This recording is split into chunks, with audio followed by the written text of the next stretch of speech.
एक हरियाणा की विधानसभा चुनावों में क्या अप्रत्याशित राजनीतिक जीत मिल गई। भारतीय जनता पार्टी अहंकार की तमाम हदों को पार कर देगी। अखिलेश यादव जयप्रकाश नारायण को इंटरनेशनल सेंटर में जाकर अपने श्रद्धा सुमन अर्पित करना चाहते थे, मगर ऐसा करने से उन्हें रोक दिया गया। याद कीजिएगा दोस्तों, दिल्ली में क्या हुआ था।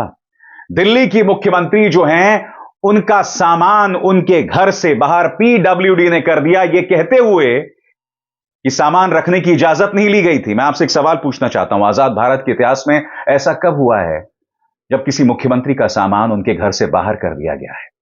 और अब जयप्रकाश नारायण इंटरनेशनल सेंटर में अखिलेश यादव को जाने से रोका गया। यह देखिए, आज सुबह उनके घर के बाहर उत्तर प्रदेश पुलिस का क्या हुजूम उमड़ पड़ा था। पूरे स्क्रीन पर देखिए दोस्तों, यह सब इसलिए किया गया ताकि आज अखिलेश यादव जो हैं वो जयप्रकाश नारायण इंटरनेशनल सेंटर ना जा सकें। एक तरफ पुलिस ये सब करने से उन्हें रोक रही थी, दूसरी तरफ समाजवादी पार्टी का जो काडर है वो वहां पर मौजूद था। उसका पूरा लाव लश्कर वहां मौजूद था, पूरा हुजूम वहां मौजूद था।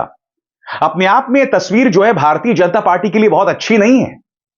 भारतीय जनता पार्टी सरकार ने अपनी तरफ से यह बहाना जारी किया है। उनका कहना है कि जो मूर्ति है या जो वो स्थल है वो निर्माणाधीन है और अखिलेश यादव को Z+ सिक्योरिटी मिली हुई है, इसीलिए उनको वहां जाने से रोका गया। मगर पुलिस का ऐसा हुजूम, मैं आपसे सीधे जानना चाहता हूं दोस्तों, पुलिस उनसे संवाद कर सकती थी, उनसे बात कर सकती थी, मगर नहीं। कुछ देर बाद मैं आपको बतलाऊंगा कि अखिलेश यादव कल भी गए थे, कल भी उन्होंने पुलिस से संवाद किया था। कल क्या क्या हुआ था देर रात वो भी मैं आपको बताऊंगा। मगर अखिलेश यादव के घर के बाहर देखिए किस तरह की पुलिस आज सुबह मौजूद थी, और ना सिर्फ उत्तर प्रदेश की पुलिस बल्कि उनके पार्टी के कार्यकर्ता भी वहां मौजूद थे। और देखिए किस तरह से अखिलेश यादव ने आखिरकार अपने घर के बाहर ही जयप्रकाश नारायण को अपने श्रद्धा सुमन अर्पित किए। अखिलेश हमलावर हैं। अखिलेश कहते हैं कि जयप्रकाश नारायण इंटरनेशनल सेंटर एक वर्ल्ड क्लास जगह है, एक विश्व स्तरीय जगह है। यह सरकार जानबूझकर साजिश कर रही है ताकि हम वहां जा ना सकें। अखिलेश एक गंभीर आरोप भी लगाते हैं। अखिलेश कहते हैं कि इनकी मंशा है कि इसे बेच दिया जाए। सुनिए अखिलेश यादव ने अपने कार्यकर्ताओं से क्या कहा। JPNIC वर्ल्ड क्लास एक जगह बनी है और मुझे याद है जिस समय नेताजी ने शिलान्यास किया था, उस समय देश के सोशलिस्ट नेताजी के साथ जॉर्ज फर्नांडिस से लेकर के बहुत बड़े पैमाने पर नेता रहे थे उस समय। और उस समय यही कोशिश थी कि देश का सबसे अच्छा एक सेंटर बने जहां पर समाजवादी लोग इकट्ठे हो सके। और जिस तरीके से इंडिया हेरिटेज सेंटर बना है उससे भी अच्छा या उससे बेहतर बने। तो आज के समय पर जो मॉडर्न जितना भी इंफ्रास्ट्रक्चर हो सकता था JPNIC के अंदर दिया गया है। स्पोर्ट्स सेंटर भी है, कॉन्फ्रेंस हॉल भी है, पार्किंग स्पेस भी है और लोहिया पार्क से मिलकर के इसलिए बनाया गया जिससे दोनों समाजवादी नेताओं का आपस में एक जगह ही हम लोग सम्मान दे सकें।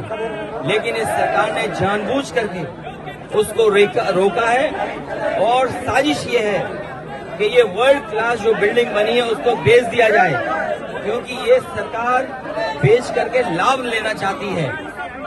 अखिलेश यादव ये भी पूछ रहे हैं कि करीब 70 करोड़ रुपए का पेमेंट हो चुका है, फिर भी इतनी धीमी गति से कार्रवाई क्यों हो रही है? आखिर क्या छुपाना चाहती है आदित्यनाथ सरकार? यह सवाल अखिलेश यादव पूछ रहे हैं। देखिए उनका हमला।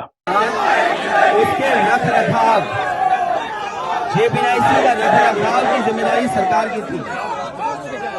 JPNIC के निर्माण को पूरा करना, पूरा कर के उसको जनता के लिए खोलने की जिम्मेदारी भारतीय जनता पार्टी की थी। 70 करोड़ रुपए भी दे दिए अपने ठेकेदार को, उसके बावजूद भी JPNIC नहीं पूरा हुआ है। सुनने में आ रहा है कि 70 करोड़ से ज्यादा पेमेंट हुआ है अपने ही प्रिय किसी के लिए, उसके बाद भी JPNIC नहीं खुला है। इसका मतलब ये है कि JPNIC में कुछ न कुछ ये लोग छिपाना चाहते हैं। अखिलेश यादव ने अपने राजनीतिक चातुर्य का परिचय देते हुए कई और मुद्दों को भी इसमें खींच लिया और ये बहुत अहम है दोस्तों। याद कीजिएगा, अभी हाल ही के दिनों में जंगली जानवरों से कई बच्चे उसका शिकार हो गए थे, गुलदारों से, भेड़ियों से। अखिलेश कह रहे हैं कि ये सरकार भेड़ियों और गुलदारों से लोगों को नहीं बचा पा रहे, किसानों को नहीं बचा पा रहे। तो जाहिर सी बात है, इनकी क्या जवाबदेही तय की जाएगी, किस तरह से अखिलेश प्रहार करते हैं, आइए सुनते हैं। जो सरकार भेड़ियों से गरीबों को नहीं बचा पा रही है, जो सरकार गुलदार से गरीबों को, किसानों को नहीं बचा पा रही है, और अभी तक ये सरकार पता नहीं कर पाई है कि गरीब के बच्चों पे हमला कौन कर रहा है, जिसकी वजह से जान जा रही है। तो वो सरकार हमारे स्वास्थ्य की चिंता क्यों कर रही है कि वहां पर कुछ हैं, बिच्छू हैं। ये कौन बोल रहा है बिच्छू हैं?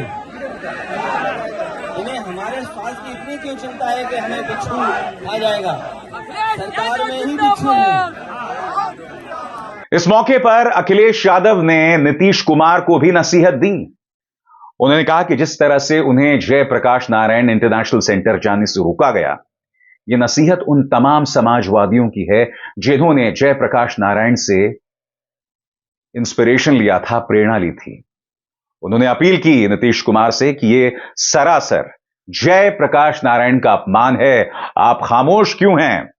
सुनिए अखिलेश किस तरह से राजनीतिक अपील नीतीश कुमार से कर रहे हैं। अखिलेश कहते हैं कि भारतीय जनता पार्टी के पूर्वजों ने तो देश के स्वतंत्रता संग्राम तक में हिस्सा नहीं लिया, क्या ये लोग नसीहत देंगे जयप्रकाश नारायण पर हमको?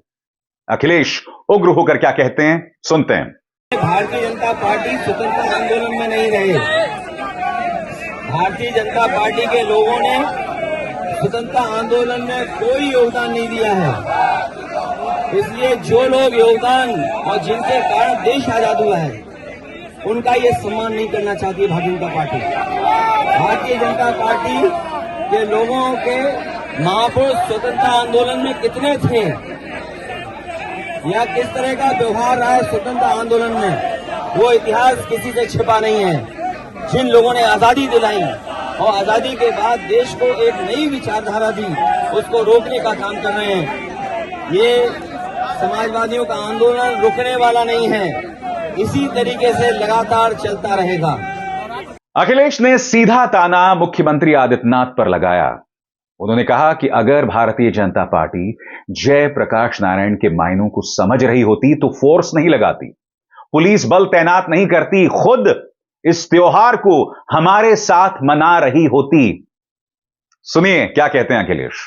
महापुरुषों का सम्मान करें, वो उन्हें क्या पता है जयप्रकाश जी के बारे में, उनके योगदान के बारे में क्या पता है उन्हें? अगर योगदान के बारे में पता होता तो ये जो फोर्स लगाई है, नवरात्र के दिन फोर्स नहीं लगाते। जिस तरीके से खुद त्योहार मना रहे हैं और हम लोगों को त्योहार नहीं मनाने दे रहे हैं, यही फोर्स हम लोगों को लेके जाती और माले पड़ कराती वहां जाती। दोस्तों जाहिर सी बात है कि 10 सीटों में जो उपचुनाव हो रहे हैं, उससे पहले ये जो बवाल हुआ है जिसमें अखिलेश यादव के घर के बाहर पुलिस तैनात थी, उसने कहीं ना कहीं समाजवादी पार्टी के काडर को लामबंद कर दिया है। मैं जानता हूं आपके जहन में वही बात होगी कि भाई अपनी तरफ से तो उत्तर प्रदेश सरकार ने फरमान जारी कर दिया था कि निर्माणाधीन है ये तमाम चीजें, मगर मैं आपसे एक सवाल पूछना चाहता हूं, ये कैसा इत्तेफाक है कि आप दिल्ली की मुख्यमंत्री का सामान बाहर कर देते हैं? ये कैसा इत्तेफाक है कि आप एक बड़े यूपी के नेता को जयप्रकाश नारायण के इंटरनेशनल सेंटर नहीं जाने देते? ये तमाम सवालात होंगे ना, और साफ तौर पर पारदर्शिता की कमी दिखाई देती है। और मैं आपको बतलाना चाहूंगा, कल अखिलेश यादव बाकायदा रात को गए थे। आप इस वीडियो में देखिए किस तरह से लिखा जा रहा है टीन टप्पर पर, ये जगह निर्माणाधीन है। अखिलेश यादव कहते हैं यहां पर समाजवादी पार्टी जिंदाबाद के नारे भी लगा दो। और अखिलेश ऐसा क्यों कहते हैं? क्योंकि इसका निर्माण और इसका उद्घाटन अखिलेश के पिता मुलायम सिंह यादव ने किया था।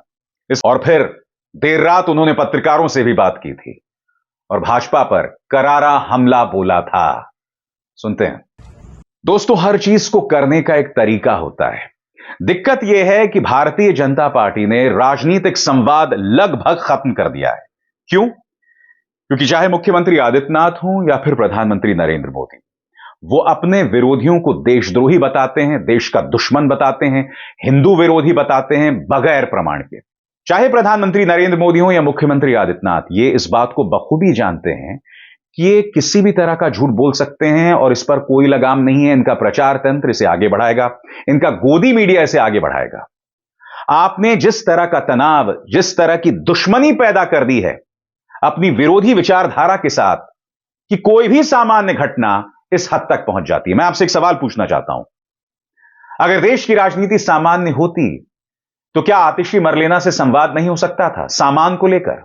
नहीं, मगर जानबूझकर ड्रामा पैदा किया गया। और सबसे बड़ी बात, पीडब्ल्यूडी ने इसे सामान्य हरकत बताई थी, दिल्ली की बात कर रहा हूं मैं, कि भाई हमसे जो है मशवरा नहीं किया गया, हमसे इजाजत नहीं ली गई, मगर विजेंद्र गुप्ता या भारतीय जनता पार्टी उस पर तालियां बजा रही थी। इसमें कौन सा महान काम कर लिया? भाई आपके हाथ में ताकत है, आप उसी ताकत का बेजा इस्तेमाल करते हो। और बेजा इस्तेमाल कैसे करते हो? कि मुख्यमंत्री का सामान उनके घर से बाहर निकाल दिया।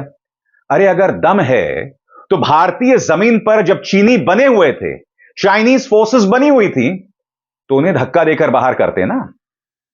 यह सवाल किया जाएगा, देश की जनता यह सवाल पूछेगी। तो यहां पर दमखम दिखाने से क्या होगा? अखिलेश यादव के सामने दमखम दिखाने से क्या होगा? आप अपने प्रचार में चाहे जितनी गालियां दें उन्हें, मगर आपके मुंह से चाइना के बारे में एक शब्द नहीं निकलता। आप किस पर हमला करते हैं? अपने ही देश के नागरिकों पर, अपनी ही विरोधी राजनीतिक विचारधारा पर, अपने ही देश के उन पत्रकारों पर जो आपको कटघरे में रखते हैं, जो आपसे सवाल करते हैं। और फिर इस तरह की हरकतें होती हैं। यह सामान्य नहीं है दोस्तों। शायद ऑफिशियल फरमान में वजह बताई गई होगी कि भाई अखिलेश को Z+ सिक्योरिटी है, जगह निर्माणाधीन है, मगर जैसे मैंने कहा ना, यह सामान्य तरीके से हो सकता था। अहंकार ऐसा है और उनके लग रहा है कि भाई चाहे जो भी हो जाए, चाहे जनता में त्राहिमाम मचा हो, चाहे महिला पहलवान गिड़गिड़ा रही हो, चाहे उनके साथ यौन उत्पीड़न हुआ हो, फिर भी वोट इनको ही मिलेगा। चाहे 700 किसान सिंघू और टीकरी बॉर्डर पर मर जाए, फिर भी हरियाणा में वोट इनको मिलेगा। चाहे अग्निवीर को लेकर एक के बाद एक लोगों की शिकायतें बढ़ती जाएं, युवा में चाहे जितना भी आक्रोश हो, फिर भी वोट इनको मिलेगा। यही वजह है कि हर गुजरते दिन के साथ यह अहंकार बढ़ रहा है। अब वोट कैसे मिल रहा है, यह अपने आप में एक पेचीदा प्रक्रिया, उसका जिक्र मैं लगातार करता रहा हूं, मगर मुझे ऐसा लग रहा है कि कहीं ना कहीं भारतीय जनता पार्टी के जहन में यह बात घर कर गई है कि हम जो मर्जी कर सकते हैं और हम पे सवाल उठाने वाला कोई नहीं है, जो अपने आप में कितना शर्मनाक है। अब इज़हार शर्मा को दीजिए इजाजत। नमस्कार। स्वतंत्र और आजाद पत्रकारिता का समर्थन कीजिए, सच में मेरा साथी बनिए। बहुत आसान है दोस्तों, इस ज्वाइन बटन को दबाइए और आपके सामने आएंगे ये 3 विकल्प, इनमें से एक चुनिए और सच के इस सफर में मेरा साथी बनिए।